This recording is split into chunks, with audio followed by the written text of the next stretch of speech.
Remind me what your topic is for journalism project. So I call it Ain't It Fun Living in the Real World? So basically that means like after college is done, like what's next? Journalism project has been stressful. So, right now, I am in class, and this is class with COVID, being on Zoom. So, my class is from 12:30 to 1:50, but I think we have a guest speaker, so she'll probably be talking around like 1:20, but this is class. And I say that because in the beginning, my focus was just on life after graduation, talking to experts to see like, oh, what is it going to be like? Like I wanted to find the truth, not that it's going to be like, oh, you're going to graduate, then you're going to party, and then after that, like you're just going to get this great job because you have this great degree, and then everything's going to be all fine. Like no, like I want to know how much debt I'm going to require, how much are going to be my monthly payments, what are the odds of me finding a job, and like all of that. But now with COVID, all of that's changed because our economy has completely changed. So I had to like redo interviews and find other people to interview. And it's like their answers would have been way different before all of this happened. And so now, instead of my focus being just after graduation, just be what it is, now it's like after graduation, maneuvering through this pandemic. And also, it's like me being cooped up in my apartment, and especially, well, I can't even really say my apartment, just my room all day is just, it also does not help.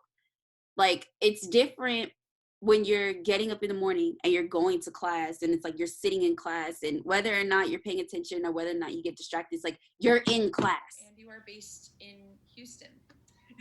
So you're in a good spot for not like. It's bad that people are getting laid off.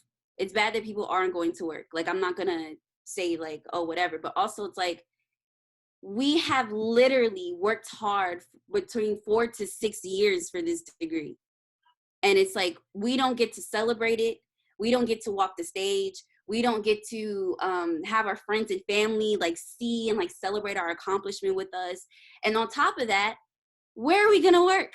Is like, I mean, obviously you're a senior and you were supposed to graduate like this semester, and like you still are. It's just you're not going to be doing it like in the traditional sense. And like I've known you for like a little while now, and like in the conversations that like we've had, like you've made it clear that graduating is like your big thing. Exactly. You know, like it means a lot to you, because I know it's taken longer for you to get to this point.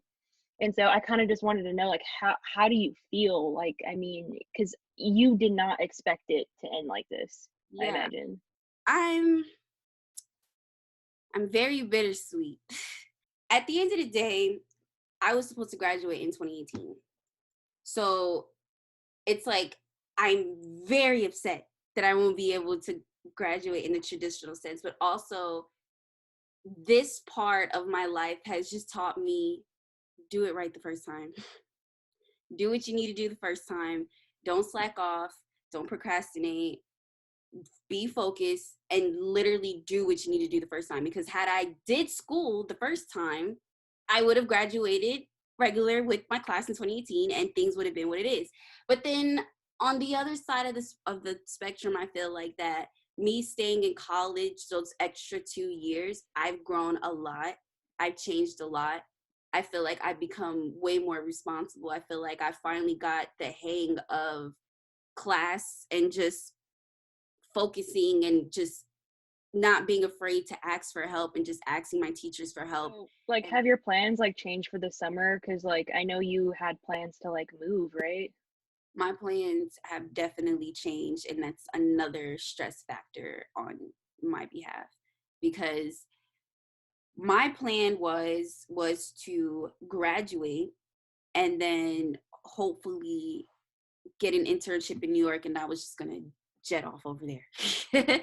My best friend, regardless, was gonna graduate in August, so I was gonna come back for her graduation, but essentially like I was going to New York and I was staying there.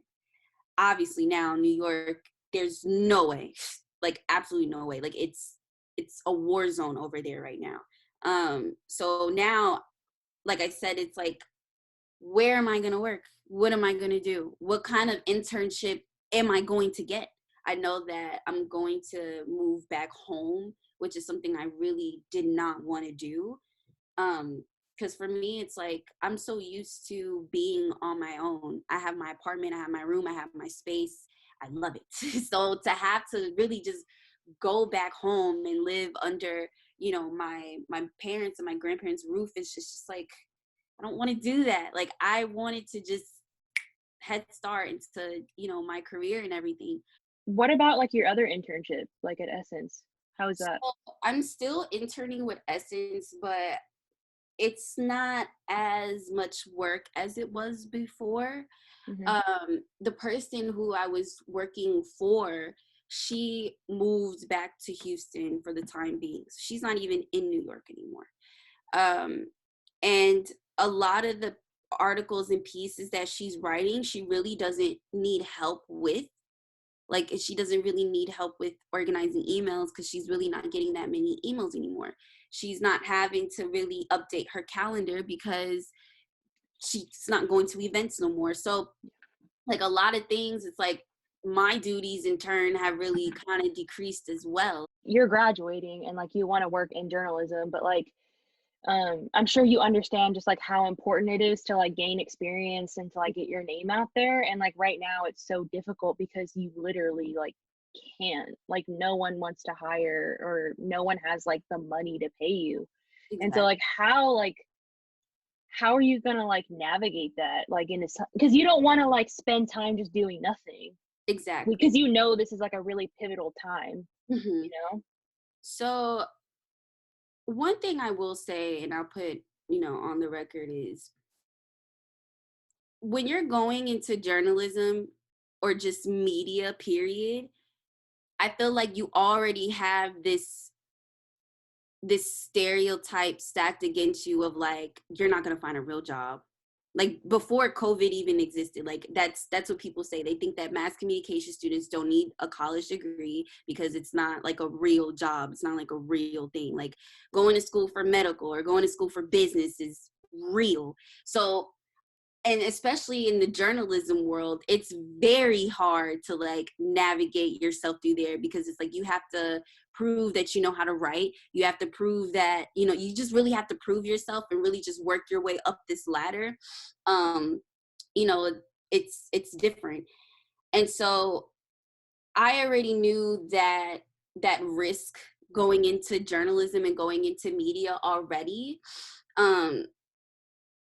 And I say that to say, like, I feel like the risk is even bigger now, which absolutely sucks. And I think the only way for me to really just get through it is to really just stop blocking myself and like write it out. Like, continuing to write, like, and you know, when you edit this, it's like, I really want your audience to know, like, this is really a stressful time because it's like, I don't know. I really don't know. Like, I have ideas and I have plans and I have, you know, like, okay, I think I may do this, may do that, but it's like, I just don't know. Yeah. I hate to say this, but I feel like everything kind of like happens for a reason. We don't know what that reason is, but it's a reason nonetheless. And